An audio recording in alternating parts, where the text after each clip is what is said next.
Okay, let's see what my favorite reviewer has to say about Blood Origins, everything wrong with modern media. This is the new Witcher side story Netflix thing that they're doing, which no one asks for, no one really cares about. Probably doesn't have to do much with Ciri except like someone being a relative of Ciri. I would love to see more like an in-depth into Lara, sure, like the Lara Jean stuff, but at the same time, the whole point of The Witcher overall was the whole story behind Geralt, Yen, and Ciri. It was like this whole family, like the guy who can't have a daughter, the woman who can't have, the guy who can't give birth, like get a woman pregnant because he's like, because of the experiments, the woman that cannot have children because she's a witch, and then Ciri who lost her whole family, right? So like that was like the nice drama about it, and like how they're dealing with it, and like they all have their own separate journey, and like, man, the story is just so fucking good. Like the shit that each character goes through is so good. So like, first of all, they fucked up with The Witcher because they removed a bunch of fucking story from what actually happened, or like changed some scenes. I think the general story still goes the right way, but a lot of the stuff there are just like, it feels off because everyone knows what Yennefer did. Like if you read the books, you know Yennefer and Ciri's relationship, like she would not do that, right? What she did in season 2, I'm not gonna say, but she, like, definitely not, and she wouldn't do that to Geralt no matter how angry she is with him and shit like that, right? It's like she would never mind hurting Geralt physically, but emotionally she tried not to for the most part, right? Or was never her intention. So let's see, either way, enough about The Witcher. Let's see what Blood Origins about by my favorite drinker and critical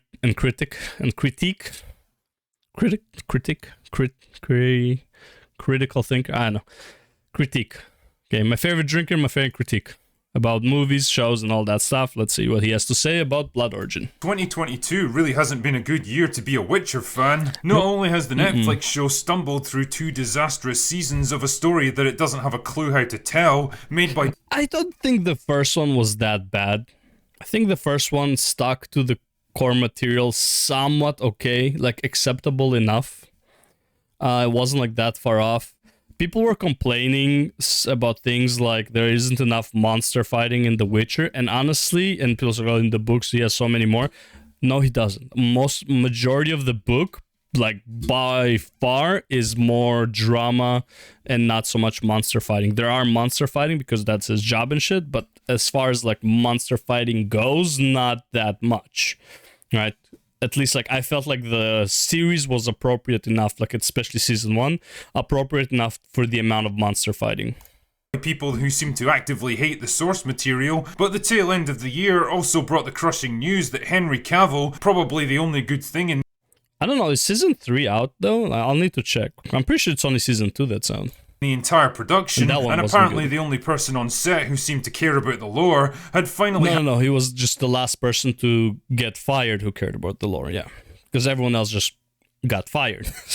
Had enough and was quitting his role as Geralt after the 3rd season. But hey, I guess Christmas really is the time of miracles. And so, on December the 25th, we were treated to a 4-part miniseries set 1,000 years before the events of The Witcher. An epic story of 7 estranged warriors who come together to fight an unstoppable empire, bring humans and monsters to the world via the conjunction of the spheres, and create the very first version of a Witcher. I know this because Minnie Driver and her Botoxed face told me this in literally the first 5 minutes of the first episode, because truly there's nothing more compelling than a storyteller who literally summarizes their entire story before it even begins. But let's get down to business, dear viewer. Is The Witcher Blood Origin actually any good? Yeah, it's fantastic. I feel like, first of all, a lot of it will be made up. So I can't even say they're not sticking to the source material. But a lot of the problems with that story would already be like, you'll have to make up a bunch of shit regarding the Lara gene. It's like, I guess it's a spoiler, but like people who don't know probably won't understand what I mean about the Lara gene. So in that regard, whatever. and the conjunction of the spheres, or whatever it was called, when the spheres met, I feel like it will probably miss the mark, but we'll see. I just don't know what it is about. Yeah. Even the critical reviewers, Serious? No, it isn't. What it is shit. A shockingly amateurish, clumsily written, horrendously acted, ridiculously contrived insult to the work of Andrei Sapkowski, infused with so much intersectional identity politics that you honestly could have convinced me the entire project was intended as some clever satire on modern storytelling. Fuck. It is quite simple. Wait. Bro, what is this place? Don't tell me this is the elf homeworld, okay? Like, this is completely not what I imagined. This looks like a scene from Star Wars, okay? Like, the fuck? Selling. Fuck. It is quite simply a disaster, from the first teeth-gratingly irritating scene to the final calamitous act, and one of those rarest of projects that seems to have united fans and professional critics in their absolute contempt for its existence. And since I'm still these runes that they had on their body also? Let's see. It's quite simply a disaster, from the first... The rune she has here... irritating the guy has like something on his back and shit like that. Now technically this was never described if there is or isn't, so it's like this is like artistic whatever you call it, like where they add shit because they feel like it's appropriate, and I'm totally okay with it. However, at the same time, when it's something that stands out this much, you would think that something like this would be mentioned in the stories about certain runes or certain carvings on people's body that give them more power or anything like that, you know? And since I'm still desperately trying to hold on to the last shreds of my Christmas cheer, let's get this over with quickly. So the story's set about 1,000 years in the past, before the arrival of humans in the worlds. Elves are the dominant species here, although since they're not immortal and have got no particular powers or abilities... I'm not gonna go about the whole like race stuff. I mean, personally, I don't care if there's black elves or whatever. I know it's not, you know, part of the lore, and it's like because the lore is usually written in like a very white European thing. I get it. I understand the critique. Personally, as long as the actor is good and fits the role and it's not forced, I don't care. If, you know, if they made like, if The Witcher was a black actor, again, I probably wouldn't care that much. I would be like, okay, your guys are forcing it. But if it was actually good, I would not care. It's like the quality of the acting and the storytelling is by far more important to me than who is actually playing it, like what skin color, whatever. I personally don't care. I want quality over everything. Abilities that are unique to them. They're functionally identical to humans anyway, so whatever. Anyway, the world's divided between the three main elven kingdoms that have been at war with each other for the past 1,000 years. That does make sense.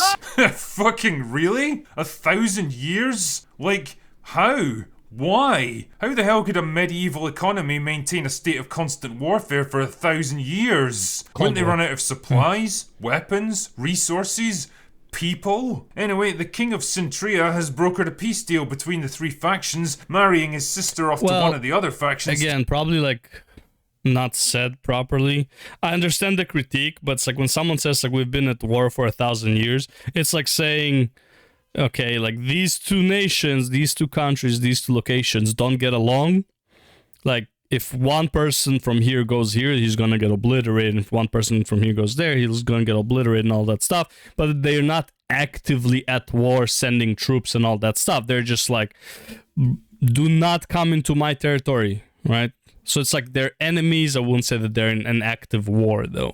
But yeah, it's all about like the wording really. But I feel like the understanding should be right. Unless literally in the show they said it's like they're at constant war, they're always fighting. Then I'm like, okay, maybe he's right. To seal the deal. Unfortunately, he didn't count on her being a strong female character, and so instead she stages a military coup that wipes out all of the royal families and promptly proclaims herself empress of a new united empire. Wait, what? So you convinced most of your senior generals and officers to prevent a treaty that would have brought peace to your world? By the way, this really doesn't make too much sense to me. unless this is not the original world where we meet Geralt and Ciri and all that stuff. So that you could merge all the factions into one empire and bring peace to your worlds? Not a great plan. Oh, and apparently the commoners are really happy about this for some reason, because they hate the royal families that led them into war, and are totally willing to follow an empress instead.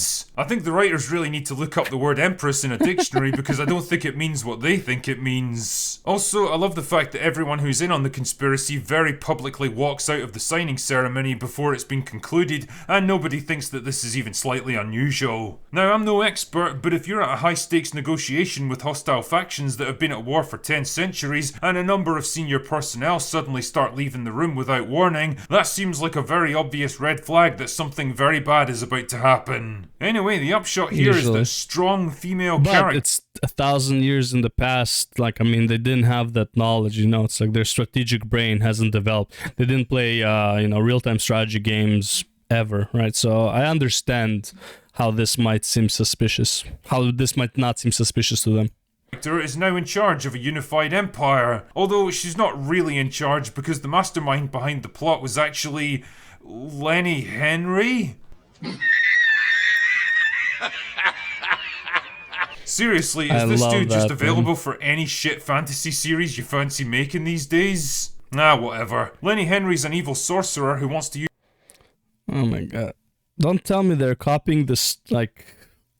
so many aspects from the actual Witcher. Right now, oh my god.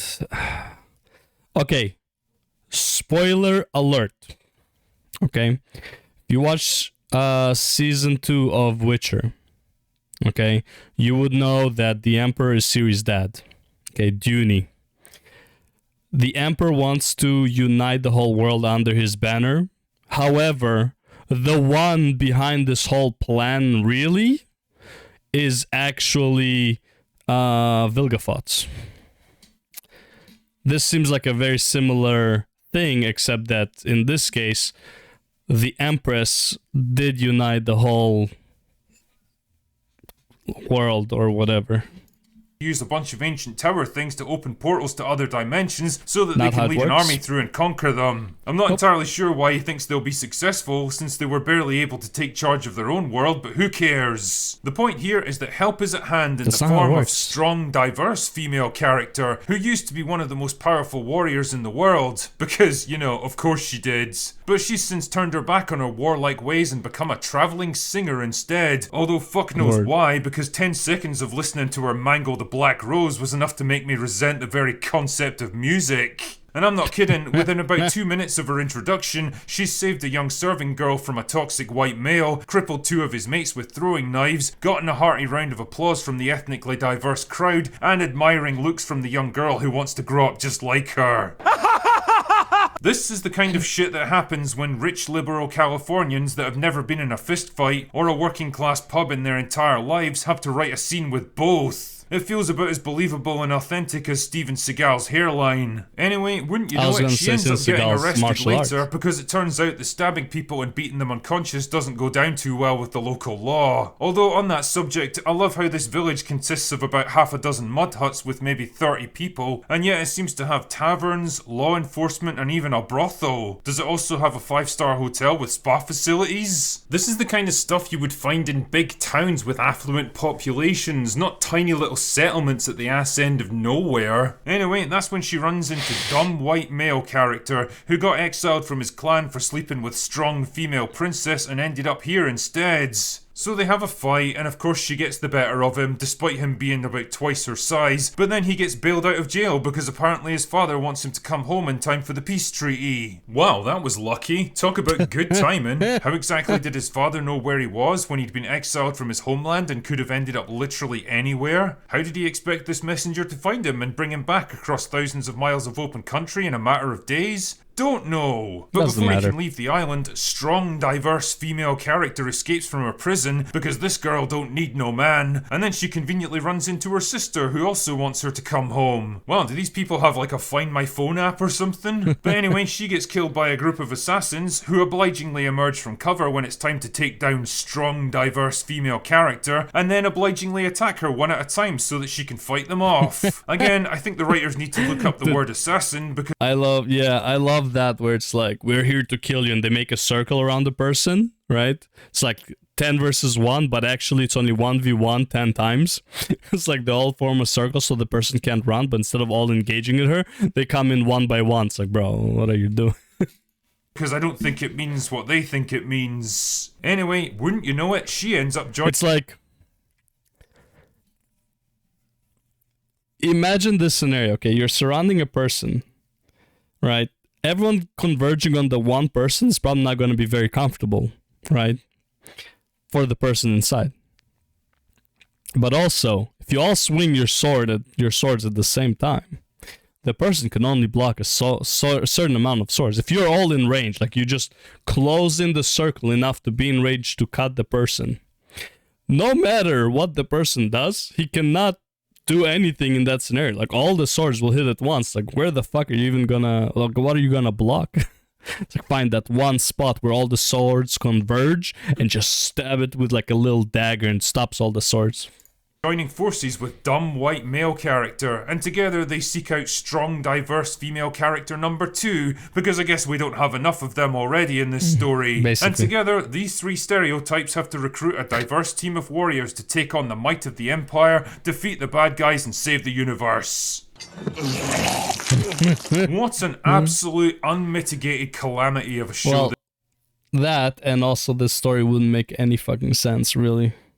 This is. It's so In bad terms that of it almost like the history of The Witcher, like the story is like, doesn't make any sense. makes The Witcher seem good by comparison. Every single aspect of it, from the contrived story where everyone just runs into the exact person they need at the exact time, to the hammy performances from actors who look embarrassed to be there, the lazy fight scenes straight out of Rings of Power, and dialogue that feels like it was written by a 12-year-old that just discovered the word fuck. It's all so crushingly weak, rushed, and dull that it genuinely makes me question who this show was even supposed to appeal to.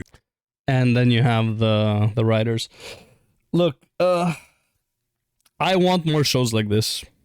But I just don't want them to be on the IP that are like good IPs. I don't want to be on the Witcher IP to have a bad show like this. The reason I want more shows like this is because I want companies that go woke to go broke.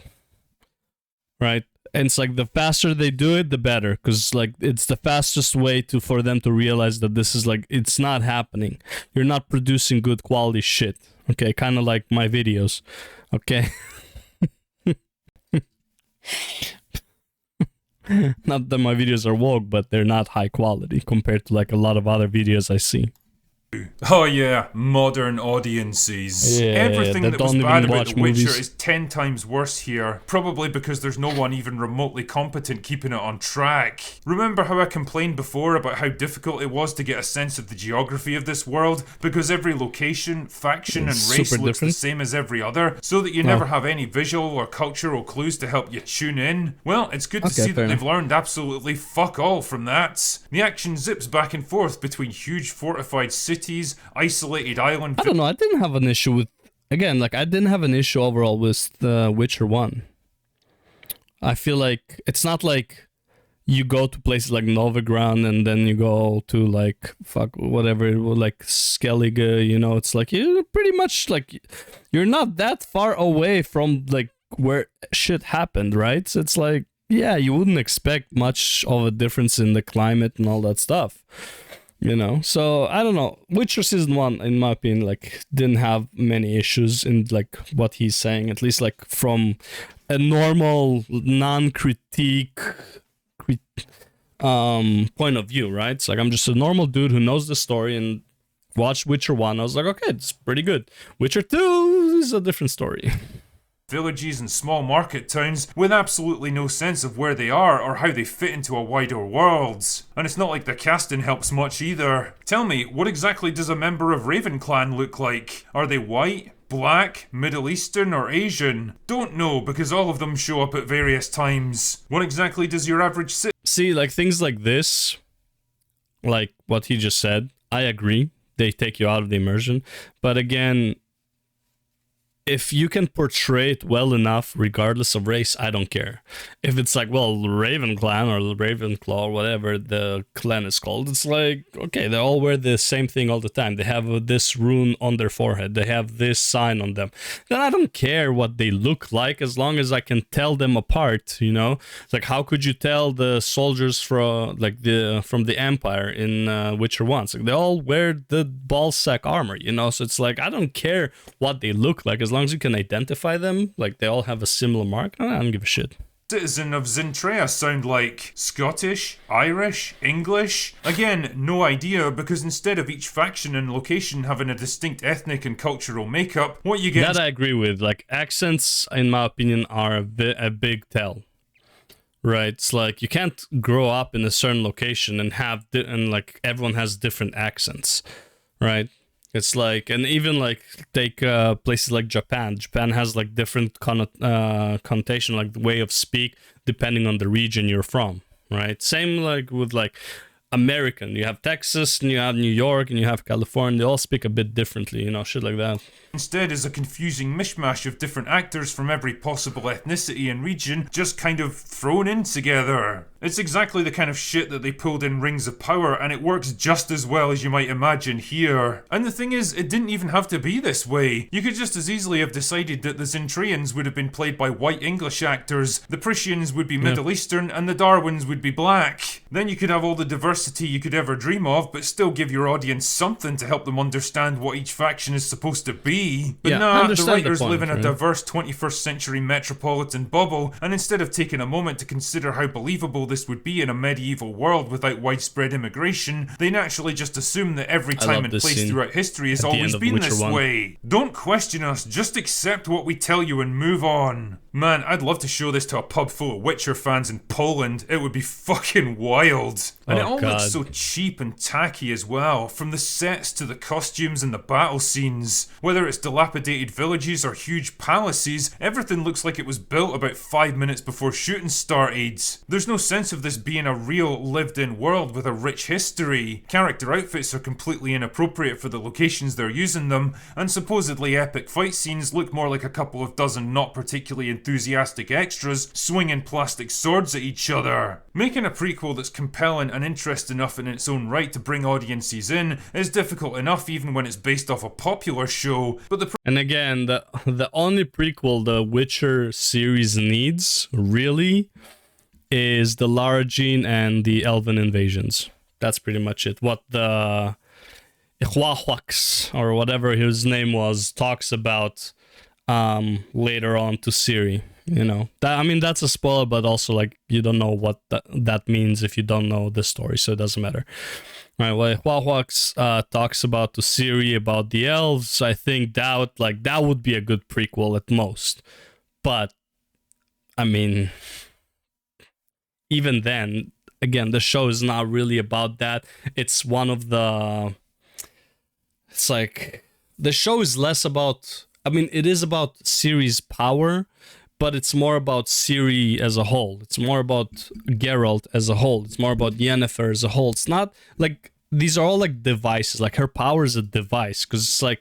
She couldn't have had, instead of the power, she could have had like a gemstone, right? It's like, it doesn't matter too much in what shape or form it is. It's just a device to move the story. So in that regard, I don't care about like all other stories outside of like Ciri, Yen, and Geralt. But if there was one story that I would kind of be like, okay, I want to see this, I would be like, you know, the actual Lara Jean stuff, you know, that actually leads to Ciri being born.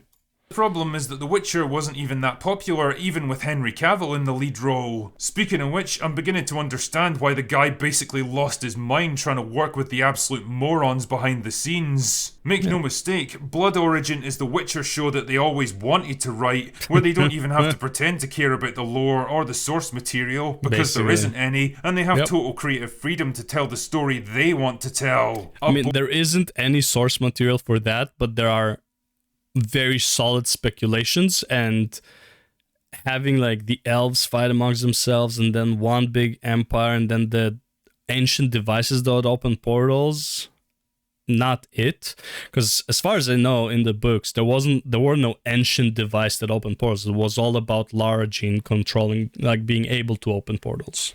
Boring, trite, simplistic wish fulfillment story weighed down by tedious helpings of intersectional feminism and nonsensical diversity and inclusion quotas, where the colour of your skin, what you've got between your legs and who you like to fuck is more important than your actual character and personality. It's not often I use the word woke to describe anything, because like so many other words, it's been overused to the point of redundancy these days. But in this case, I really can't think of anything more appropriate to describe this absolute cancer of a show. Did they kill Triss, by the way, in Witcher 2? I don't remember seeing Triss in Witcher 2. Or did I? Yeah, I don't think I've seen... I don't remember. Fuck. It's been a long time and, well, ish, and I haven't really enjoyed it. But I don't think I've seen Triss Merigold in Season 2. Witcher Blood Origin is yet another woke disaster in a year that's practically been defined by them. It's what happens when people with an axe to grind instead of a story to tell are put in charge of a massively popular IP built by far greater minds than their own. And it's yet another reason why Henry Cavill is probably thanking his lucky stars that he was able to put this calamity behind him. Don't feel bad about it, Henry, you were far too good for them. Anyway, that's all I've got for today. Go away now. And here's another thing I have a big issue with, like people writing stories, taking inspiration, like for example, using an IP of somebody, but the writer himself is not writing it, and it just doesn't feel authentic, because like it doesn't even matter, like, oh, the writer approved of it or of the sites or whatever. That doesn't matter, because like the one who actually wrote the story is this whose story you want to follow, right? And it's like, if the writer finished writing it, I usually wouldn't care about the story anymore. Like if someone else took up the mantle and continued, I wouldn't care about it as much, because the writer decided this is a good point to end, and usually that's how it is, right? I think the only ones like so far that I can say like they did a really good job would be CD Projekt Red with Witcher 3. But again, if you look at the story of Witcher 3, so much of it takes from like brings it back to the books, right? There's so many stories there that bring it back to the books. The pony, you know, like the naked pony thing. What's it called? The other Witchers that are there. When he meets Ciri, like when they talk about things that are from the books, right? It's like all this thing that's like so many references to the original work that it all fits in and it's fun. And this is like kind of like a hypothetical what would have happened in the future, right? But if you take something like an origin story of like this random event in time that plays almost no connection to the main story as it was told, you wouldn't care. This wasn't written by Alex Zabokov. Fuck, I can't spell his name. Either way, yeah, it's not written by the original author, so it already has less credibility. And then you throw in this the woke nonsense into it, so it throws the credibility even lower. And at the end of the day, it's like it just becomes a story like Rings of Power, where it's like, well, this is not a canon story. Then why are you telling me this? Why are you telling me a story that is not canon? What does this have to do with Lord of the Rings at all? Right? It's like Rings of Power has nothing to do with Lord of the Rings. Then why am I watching this? You think I'm watching it for like the sake of like being brain dead and watching TV, you know? No, like the whole point of this is like to tell a story that's congruent, like to refer this story to something else. You're not, if you're making an IP that, like if you're using an IP that's already established, right? if you want to create your own IP, right, like Rings of Power, but has nothing to do with Lord of the Rings, I think people will be okay with it. Just don't refer to Lord of the Rings. But you're using that name specifically because, you know, Lord of the Rings has a massive fucking popular, has a massive base of fans, right? So they would watch this. So you're literally just buying into a crowd of people to watch your shit, which is like, but you gotta deliver. Otherwise, don't blame them for not being happy that you're abusing their IP, right? Because, like, I don't think anyone who knows Lord of the Rings considers Rings of Power anywhere near canon. It makes absolute no sense if you know the Lord of the Rings. And I don't even know much about Lord of the Rings. I just know the Rings of Power don't make a whole lot of sense. Okay? Forget, like, that she's super powerful sometimes and sometimes she's whatever, right? Forget, like, all of these, like, small things like the woke stuff in it. The story itself doesn't make sense if you think about it. So it's like, why are you even making this story? And then even say that I think Lord of the Rings Rings of Power writers came out and said that this is not canon or whatever. It's like, so why are you making this, right? It's the same with like the Warcraft movie, which is not canon to the lore. Then why are you making this? Make it canon to the lore, and also choose a better fucking story, like fucking Arthas, man. Just make the Arthas fucking trilogy, man. That's all people wanted from Warcraft movie. Just make the Arthas stuff. But either way, like, yeah, you can't just buy an IP completely, like, not care about the IP and expect people who love the IP to care about your shit. You know, it's like, it doesn't work that way. Anyways, that is my rant, and thanks for watching. That was the Critical Drinker. Definitely someone you guys should follow for movie and show reviews. So far, everything he recommended, I've actually found pretty entertaining, like stuff I've never seen and didn't know about. If I saw him reviewing it and said, like, this is a good movie, I was watching, like, yeah, pretty good. I'm not saying that's, like, something that is, like, a 10 out of 10 for me, him is a 10/10 for me, but usually, for the most part, I would agree with a lot of his comments regarding movies. Some maybe less so than others, but overall, pretty good guy to watch. Anyways, thanks for watching, and I'll see you in the next one. Peace.